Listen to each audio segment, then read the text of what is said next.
René Molinès, bonjour.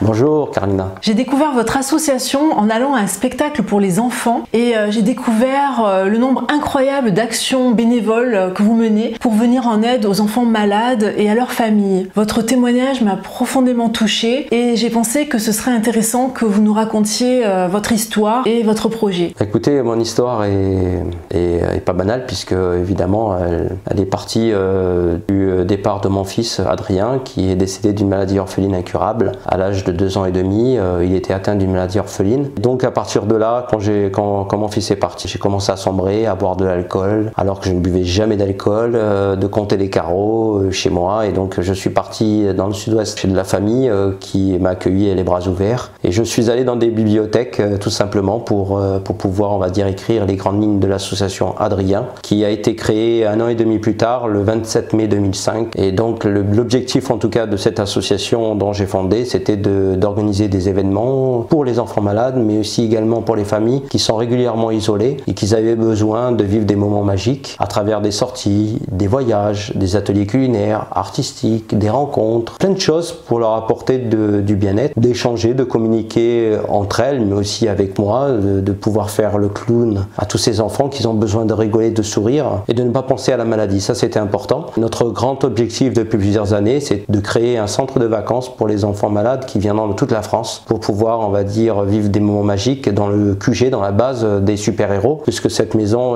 sera au décor époustouflant de super-héros et de princesses. Donc plein de choses positives pour le bonheur des enfants malades et de leur famille. Vous avez perdu votre enfant, c'est une des pires expériences, une des pires épreuves qui puissent nous arriver. Vous avez transformé ce malheur en quelque chose de plus grand qui aide maintenant des milliers de personnes. Comment avez-vous pris cette décision? Je l'ai pris en tout cas cette décision pas tout de suite parce que forcément quand vous créez quelque chose, on va dire, il faut être bien dans votre tête. Ça a pris un certain temps, je l'ai pris évidemment parce que j'avais envie d'honorer la mémoire de mon fils Adrien. Les dernières fois que j'ai vu mon fils, en tout cas, il était dans mes bras et donc le fait de l'avoir, on va dire, et de passer d'une période où il était chaud et passer au froid, ça m'a profondément perturbé.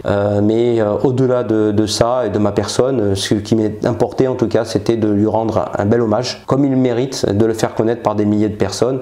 Et donc j'ai tout mis tout en œuvre en tout cas pour pouvoir le réaliser, mais ça a pris un certain temps en tout cas.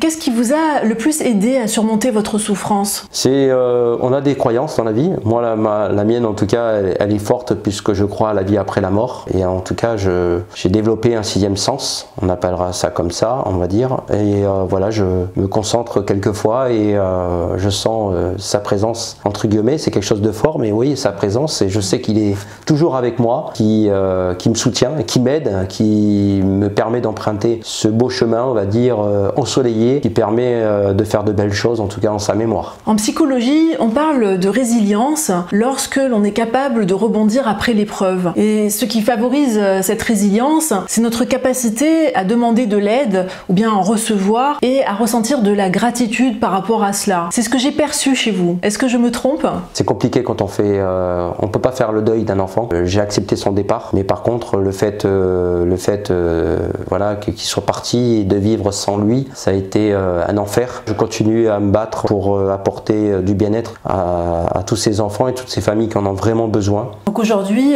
15 ans après cette terrible épreuve, comment vous sentez-vous par rapport à cela? Écoutez, j'ai grandi. Moi qui étais introverti dès mon jeune âge, finalement c'est pas mal, je m'en sors très très bien, mais évidemment avec le cœur meurtri parce que forcément quand on perd un enfant c'est compliqué. C'est pour cela aussi que j'agis beaucoup, je fais énormément de choses parce que je dois tout à l'association Adrien qui m'a sauvé et ça c'est quelque chose de formidable et d'exceptionnel. Je suis fier de l'avoir créée parce qu'elle apporte premièrement du positif, mais deuxièmement en tout cas elle m'aide, on va dire, à affronter mon passé parce que il reste toujours dans mon présent. Mon fils restera pour l'éternité à mes côtés et donc je continuerai à me battre pour tous ces enfants qui ont besoin de moi. Même si c'est donc très difficile de faire son deuil, voire impossible, combien de temps avez-vous mis pour retrouver de la joie? D'abord je suis quelqu'un de de gai, de positif. Et par moments, on va dire, c'est cyclique.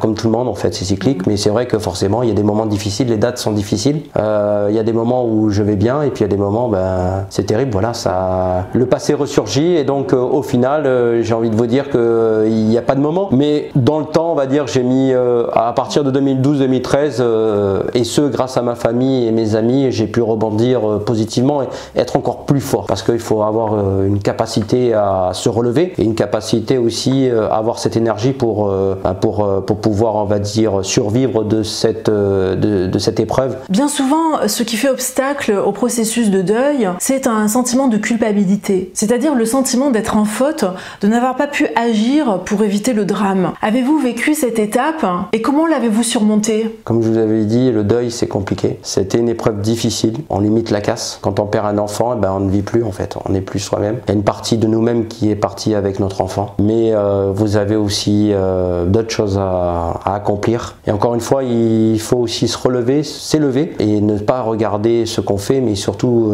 on va dire, regarder les autres, se tourner vers les autres. Mais je sais très bien qu'il me manquera tout au long de ma vie un être cher, c'est mon fils Adrien. Pour les aider, que diriez-vous aux parents qui ont perdu leurs enfants par maladie ou par accident? J'ai envie de leur dire courage. Il faut être bien, enfin d'avoir un cercle vraiment autour d'eux, de famille, d'amis, etc.